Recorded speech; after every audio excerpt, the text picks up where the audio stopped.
Hi, this is Tim Donner with another edition of LNTV. So the Democrats have completed their 3-year impeachment crusade and done the deed. They have impeached President Donald Trump on a straight party line vote, claiming an imminent threat to the Constitution and national security. But then Nancy Pelosi dodged questions from the media about it and threatened to not even send the impeachment up to the Senate for a trial or verdict. Joining us to try and explain this seemingly inexplicable behavior by the nation's most powerful Democrat and assess the state of the Democrats' presidential race after another debate this week is LibertyNation.com political columnist Joe Schaefer. Hello, Joe. Hello, Tim. Well, Joe, no matter whether Pelosi finally sends the articles of impeachment formally up to the Senate, just the publicity about her threat of holding her party's indictment makes it hard to figure how this is not an embarrassment for her. Why'd she do it? I mean, she's a political animal. This has been a political circus all along, and so we can only assume she sees political gain in doing this. It's certainly going to look horrible to the Democrats, and they've known this all along, as we've discussed. When it goes to the Senate and it immediately dissipates into nothing.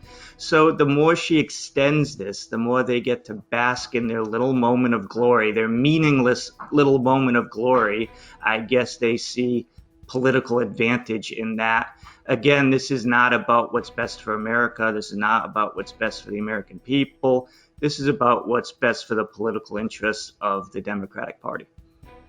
Okay, so the trial, one way or another, is probably going to end up at the Senate, where Majority Leader Mitch McConnell seemingly wants to either dismiss an indictment immediately or have a quick trial with very few witnesses. But Trump wants something more like an inquisition with lots of witnesses like Adam Schiff and Joe and Hunter Biden. Which approach do you think would be more sound politically? I think the former approach, to get it over with as quickly as possible. You know, Trump loves the drama. He has a background in TV. He's good at that. But politically, it's not the right move. The right move is just to get this out of the way. You know, they've wasted most of his first administration with this impeachment garbage. You know, he has an agenda that needs to be implemented. He's supposed to be a change president. He's not supposed to be wasting his time with these distractions. And the distraction is part of the political plan here to keep him from doing the things he wants to do.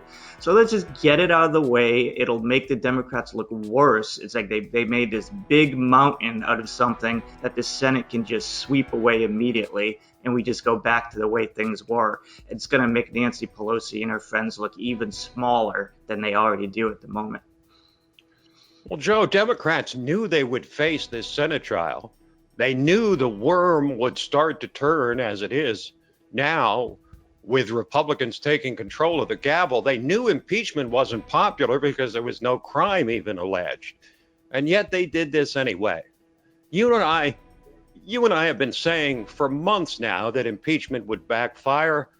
But is where we stand now better or worse for the Democrats than you've been predicting?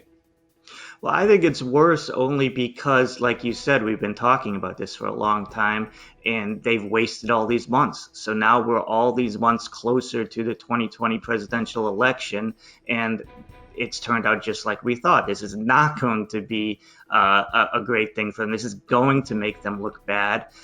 They've learned nothing along the way, absolutely nothing from this whole political process. I thought them booing Steve Scalise when he brought up the pretty simple fact that 63 million Americans voted for this man. It's almost like they never considered that fact, that 63 million Americans would not be happy with them doing this. They live in a bubble. They live in a fantasy world.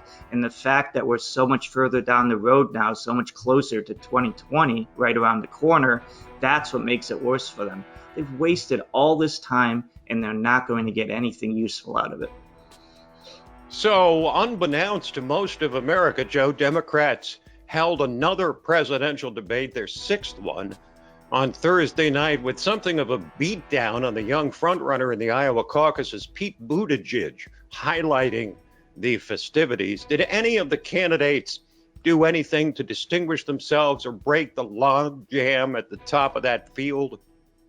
Yeah, you know, Buttigieg had a lot of the attention, a lot of the sniping at him, but I really didn't think the things they talked about with him were that important. I think the one person who really stood out in a negative way was Bernie Sanders. I thought he bombed last night. He was completely terrible. Some of his answers were just horrible. I had written an article saying with Julian Castro not on that debate stage, with Kamala Harris dropping out, some of the agitators, some of the social justice agitators were out of the way.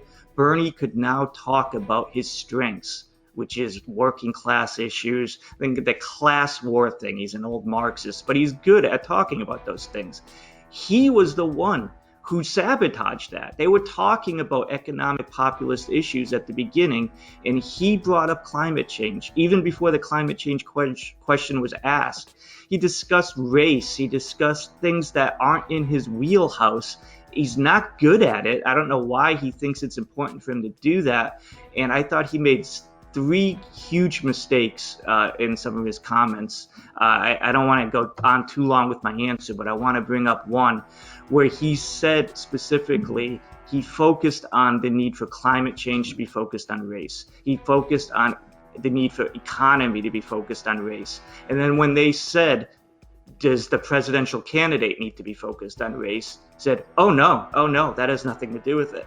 That was just a disastrous answer based on what he had already said. And I can't believe someone who's been in the game as long as him doesn't realize that. Well, Joe, now that the calendar's about to turn to 2020, regular workaday Americans will begin paying serious attention to this presidential race. They'll actually ultimately have a choice of Trump or not Trump. The economy is roaring. There's more jobs than people to fill them.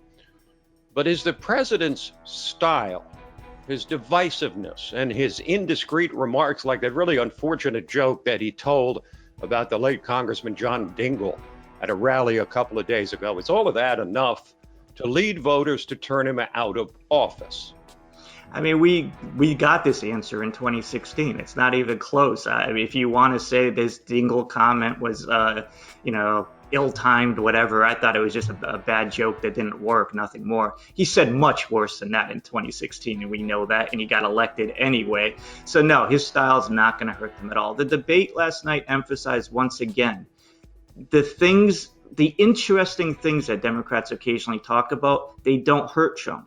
When they talked about it, they talked in very economic populist terms. Joe Biden brought up Americans can't afford a $400 emergency. That's the kind of thing that resonates with Americans. And that's not going to hurt Trump when they talk about that. He's an economic populist himself. He's a populist nationalist.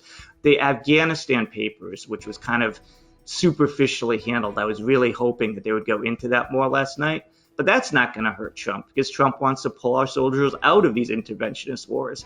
So the truly interesting subject material works for Trump. And I think that's why you get all these superficial things with the Dems. I'm talking about honoring transgender murder victims at the White House, things people just 1% of the country cares about. And the things that really matter, that really hit the American people where they are at their home, Trump is not vulnerable right now, and they need to figure out how to make him vulnerable. Joe, many thanks for joining us. Thank you. Hi, folks. Lisa K. Donner here, editor-in-chief of LibertyNation.com. We hope you enjoyed watching this video, maybe even learned a thing or two. If so, please take a moment and subscribe to our YouTube channel right down there in the corner. Thanks so much.